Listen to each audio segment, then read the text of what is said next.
আপুনি চাই আছে অসমীয়া দৃষ্টি। আজি সৰস্বতী পূজা উপলক্ষে অসমজুৰি বিদ্যালয় আৰু মহাবিদ্যালয়সমূহত উৎসৱ মুখৰ পৰিৱেশ পৰিস্থিতি হৈছে।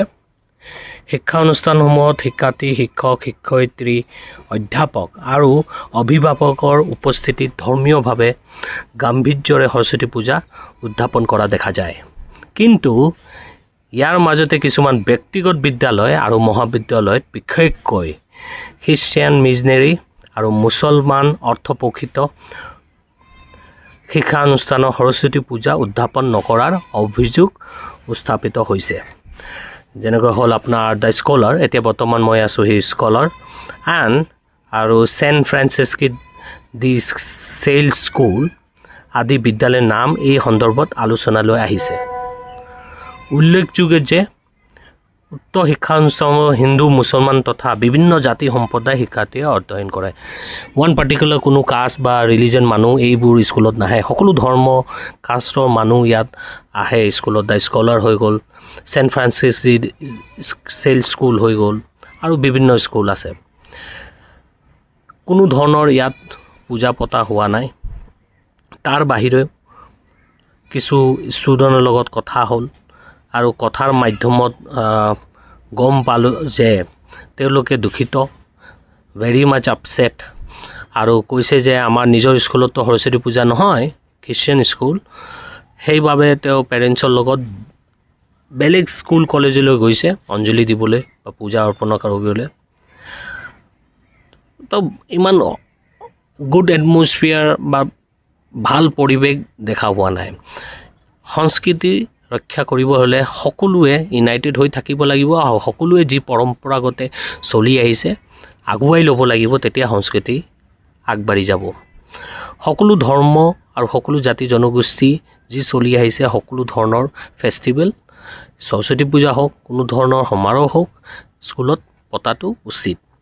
মই ধৰিব পৰা নাই যে এই private funded CBSE board school হওক, এইবোৰ খ্ৰীষ্টিয়ান হওক বা মুছলিম ফাণ্ডেড অৰ্গেনাইজেশ্যন স্কুল হওক, লাখ লাখ কোটি কোটি টকা চৰকাৰে পাই আছে, কমিশ্যন পাই আছে, ভালেমান পইচা উপাৰ্জন কৰি আছে। তাৰ বাহিৰেও কোনো পদক্ষেপ লোৱা নাই বা নটিফাই কৰা নাই এইবোৰ স্কুলত যে আমাৰ সংস্কৃতি কালচাৰ যাতে পৰম্পৰাগতে চলি থাকে বা আগুৱাই সিহঁতে লয়, আৰু যাতে সৰস্বতী পূজা আৰু কোনো ধৰণৰ উৎসৱ হয় স্কুলত যাতে যি আন স্কুলে কৰে সেইবোৰ যাতে হয় আৰু ধুনীয়াভাৱে সকলো ছাত্ৰ ছাত্ৰী হেপী, তো সকলোৱে হেপী। বাট কোনো ধৰণৰ একশ্যন বা কোনো ধৰণৰ নটিফিকেশ্যন চৰকাৰে দিয়া নাই। মই জানিব বিচাৰিছোঁ যে চৰকাৰৰ যে গভৰ্ণমেণ্ট 8,000তকৈ বেছি স্কুল বন্ধ হৈ গ'ল আজি, এইবোৰৰ কাৰণে তেওঁ বন্ধ কৰিলে নেকি? প্ৰাইভেট স্কুলবোৰ চলিব আৰু তাৰ পৰা প্ৰফিট আৰু ভাল কমিশ্যন যাতে তেওঁলোকে পাব, টকা এটা উপাৰ্জন হ'ব।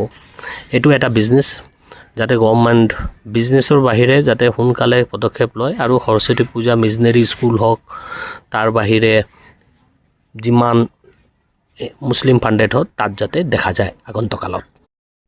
এয়া হ'ল Saint Francis de Sales school, most popular school in Guwahati.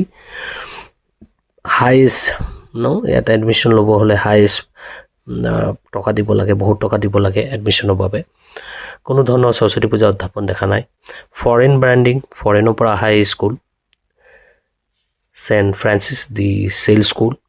অসমত তেওঁলোকক খুলিছে, তেওঁলোকে মাৰ্কেটিং কৰি থাকে, হাটগাঁও হওক, ডাঙৰ ডাঙৰ হোল্ডিং চাই পাব। গভৰ্ণমেণ্টে ভালেমান পইচা প্ৰফিট পায় এই স্কুলটোৰ পৰা। বাট এতিয়ালৈকে এই স্কুলটো scent Francis de Sales school আমাৰ সংস্কৃতি হওক আগুৱাই ল'ব পৰা নাই। এতিয়ালৈকে তেওঁলোকে ফৰেন কালচাৰ এডাপ্টেড আৰু ফৰেনৰ মতে চলি আছে। সোনকালে যাতে চৰকাৰে পদক্ষেপ লয় কিবা এটা। আমি আছোঁ সন্মুখত scent Francis de Sales school. আপুনি দেখি পালে দ্য স্কলাৰ, আৰু এইটো স্কুলৰ কণ্ডিশ্যন। কোনো ধৰণৰ সৰস্বতী পূজা উদযাপন দেখা নাই। অসমত তেওঁলোকে বিজনেছ কৰি আছে। চৰকাৰৰ অনুৰোধ যাতে আগন্তকালত আমি সৰস্বতী পূজা দেখি পাওঁ আৰু তেওঁলোকে ষ্ট্ৰিক্ট একশ্যন লয়। এয়া হ'ল কাশ্মীৰী হিতেশ্বৰ শইকীয়া কলেজ। আহক ভিতৰলৈ যাবলৈ চেষ্টা কৰোঁ। এয়া হৈ গ'ল ভিতৰৰ কণ্ডিশ্যন। আহক আৰু আগলৈ যাওঁ, চাওঁ সৰস্বতী পূজা আৰু পৰিৱেশ। ধুনীয়াভাৱে হিতেশ্বৰ শইকীয়া কলেজত সৰস্বতী পূজা উদযাপন কৰা হৈছে। আহক আগলৈ যাওঁ।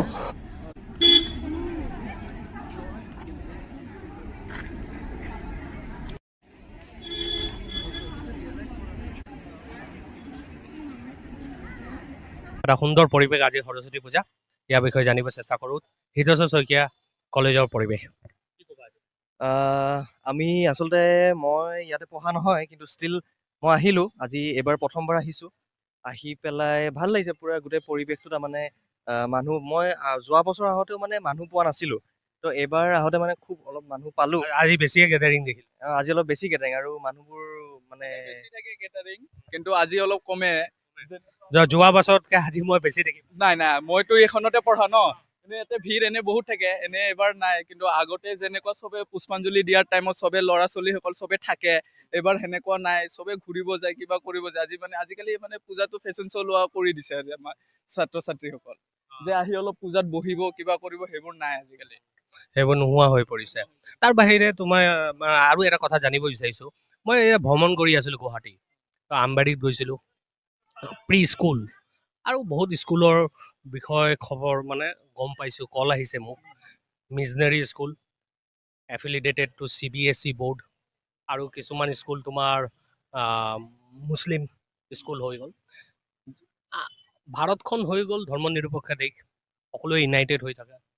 ৰাজনীতিত বিভাজন ৰাজনীতি চলি আছে, এইটো বেলেগ বস্তু। এইটো ৰাজনীতি কৰি আছে, ইলেকশ্যন সময়ত বাংলাদেশী সমস্যা আহি পৰে, নানান ধৰণৰ এইবোৰ। আৰু মই জানিব বিচাৰিছোঁ, মানে কিছু স্কুলত মানে সেইবোৰ স্কুলত তোমাৰ সৰস্বতী পূজা হোৱা নাই। তাৰ বাহিৰে চবতকৈ মানে বেয়া লাগিলে কি, এই ল'ৰা দুটা ছোৱালী ওচৰতে ঘৰ, মই সুধিলোঁ, কৈছে কি না আমাৰ স্কুলত পতা নাই, আমি বেলেগ স্কুলত গৈ আহিছোঁ সৰস্বতী পূজা অঞ্জলি ল'বৰ কাৰণে। তুমি কি? সেইটোতো বেয়া কথা হৈছে, কিয় কাৰণে চব স্কুলতে সৰস্বতী পূজাটো পাতা নিশ্চয়, এইটো কৰিবই লাগে। কিয় এটা এইটো বিদ্যাৰ এটা হেৰি হয়, সকলো জাতি ধৰ্ম মানিব নালাগে। কিয় কাৰণে এইটো চবেই মানিব লাগে, কিয় কাৰণে সৰস্বতী পূজা চবৰে কাৰণে একে। তাৰ বাহিৰে তুমি মানে কি আহ্বান, মানে এডুকেশ্যন মিনিষ্টাৰ হওক, যিহেতু এইবোৰ প্ৰাইভেট স্কুলবোৰ লাখ কোটি টকা উপাৰ্জন কৰে ন, ইহঁতৰ বিজনেছ। ত' ইমান টকা কৈ আছে, ডেফিনেটলি তোমাৰ গভৰ্ণমেণ্টেও তাৰ পৰা কমিশ্যন পাই আছে, এটা বেনিফিট হৈ আছে। তো গভৰ্ণমেণ্টে যদি তাক যদি কণ্ট্ৰল কৰি আৰু ক'ব বিচাৰে যে আমাৰ সাংস্কৃতিক আৰু আমাৰ সংস্কৃতিটো যদি সঁচা, মিনিষ্টাৰে এইটো লৈ পেলাই এটা ষ্ট্ৰিক্ট মানে একশ্যন ল'ব লাগে এইটো স্কুলৰ ওপৰত। কিয় কাৰণে জাতি লৈ পেলাই যদি এইটো মানে পূজাটো পাতা নাই, তো মিনিষ্টাৰেতো কিবা এটা ক'ব লাগে, স্কুলৰ ওপৰত ষ্ট্ৰিক্ট ৰেষ্ট্ৰিকশ্যন এটা ল'ব লাগিব। আৰু এয়া আপুনি চাই আছিল অসমীয়া দৃষ্টি। আজি আমি আছোঁ হিতেশ্বৰ শইকীয়া কলেজত, এটা সুন্দৰ পৰিৱেশ আৰু ধুনীয়াভাৱে সৰস্বতী পূজা পালন